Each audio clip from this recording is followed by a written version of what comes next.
Hi, I'm Michael. This is Lessons from the Screenplay. In part 1, I covered two things: the design of the characters and how Alan Ball uses dialogue to reveal character. I also mentioned that I consider American Beauty to be as close to a perfect movie as you can get. But for all its greatness, the script is not without flaws. It breaks one of the basic rules of screenwriting, and almost 27 pages were cut from the film by director Sam Mendes during the last week of editing, almost a fifth of the script. Why? How did this movie, which I consider perfect, arise from an imperfect script? A script you could even argue was for a different movie. In this video, I want to examine one of the main flaws in the screenplay, then look at the scenes that were cut from the final version of American Beauty. Describing what is in a character's head. Unlike a novel, a screenplay ultimately isn't meant to be read. It's meant to be watched and heard. Unless it's something you can point a camera or microphone at, you can't be sure the audience will understand it just because you wrote it into the script. Let's look at a few examples. Get out! I don't ever want to see you again! Ricky stands there eyeing the colonel. He's finally discovered a way to break free from his father, and he can't believe it was this simple. This action line is describing what's inside Ricky's head. This sentence is the only part that's visual, the only part that you could point a camera at. I personally never got the sense that Ricky was struggling to break free from his father, so I was a bit confused when I read this line.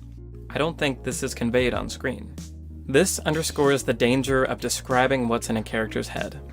Just because you write it in an action line doesn't mean it will be communicated to the audience. Let's look at another example where Alan Ball describes what's inside a character's head, but where it is conveyed on screen. In this scene, Jane discovers Ricky videotaping her.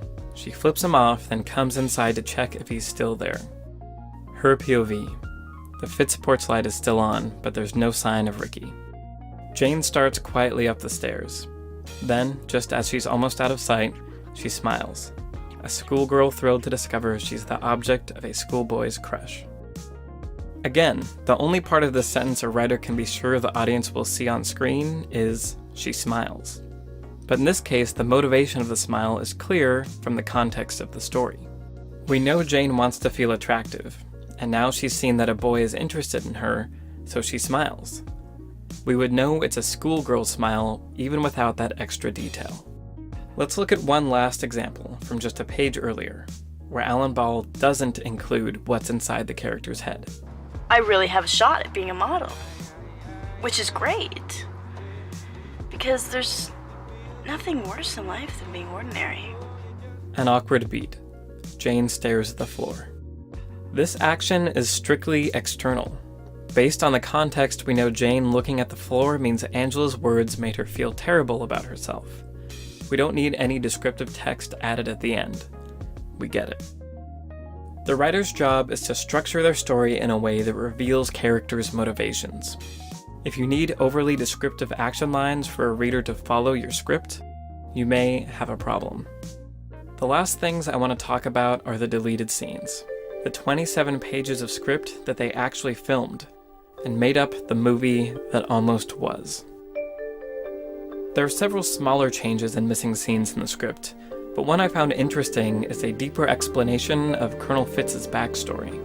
In the final film, there are no overt expressions of how layered the Colonel's feelings are, until this beautifully vulnerable moment when he kisses Lester. In the screenplay, however, it's clear much earlier that Colonel Fitz's homophobia comes from his own repressed feelings. After the Colonel attacks Ricky for breaking into his cabinet, we see why he was so upset. You stay out of there. He returns to his study and opens a box of photographs. Close on the grainy black and white photograph in his calloused hands. It's of two young servicemen standing in front of a jeep, both shirtless and wearing fatigues. Their muscular arms are draped lazily around each other's shoulders as they grin for the camera. One of these men is the Colonel himself, albeit much younger, almost 30 years younger. Close on the Colonel's face as he studies the photo. His breathing is finally relaxed. His face has gone vacant. The implication here being that these two were together, or at least that the Colonel had feelings for this other serviceman. This happens on page 85, and his kiss with Lester doesn't happen until page 111. I personally prefer how in the film the Colonel's feelings are less obvious. It keeps the audience wondering about his behavior, lets them fill in their own backstory for him. It's more powerful. The other missing scenes I want to focus on are the biggest of all.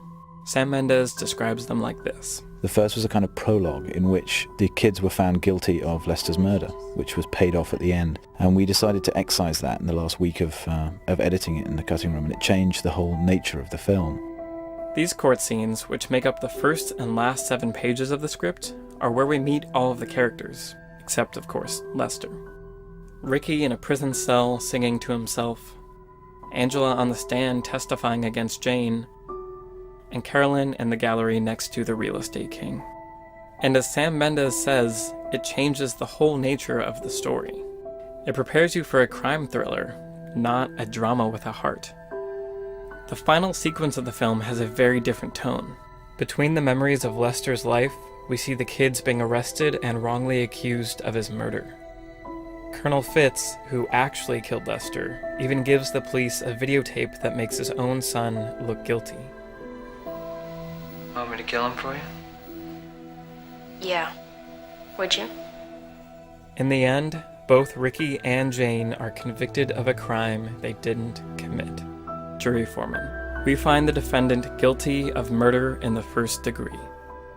Our last image of them is in prison cells. Interior juvenile prison facility. Day. Jane sits huddled in a corner, staring blankly into space. Numb. All of these things make the ending cynical, depressing. There's no trace of the hope found in the rest of the screenplay.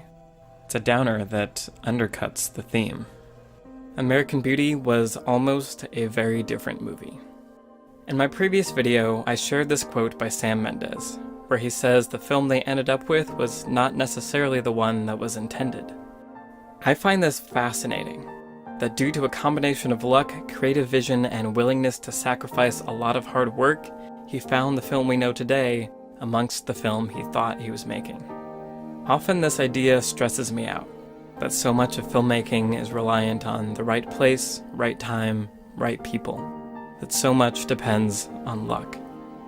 But then I think, perhaps it's precisely because of their serendipitous nature that certain films become classics. And this, of course, is the culmination of the theme of the movie, if you like, which is that beauty is found in places you least expect it. Ultimately, there's beauty in imperfection. Thanks for watching part 2 of American Beauty. I hope you enjoyed these videos. I had a lot of fun putting them together. It's one of my favorite movies, and honestly, I almost made a 3rd video, but figure that would be too much. But I'm really enjoying making all these videos. I would love to keep making more, but to do so, I need your help. So please consider supporting this channel on Patreon. Every little bit helps. Please like and share and subscribe, and I will see you next time. Well, that's true of every day except one. The day you died.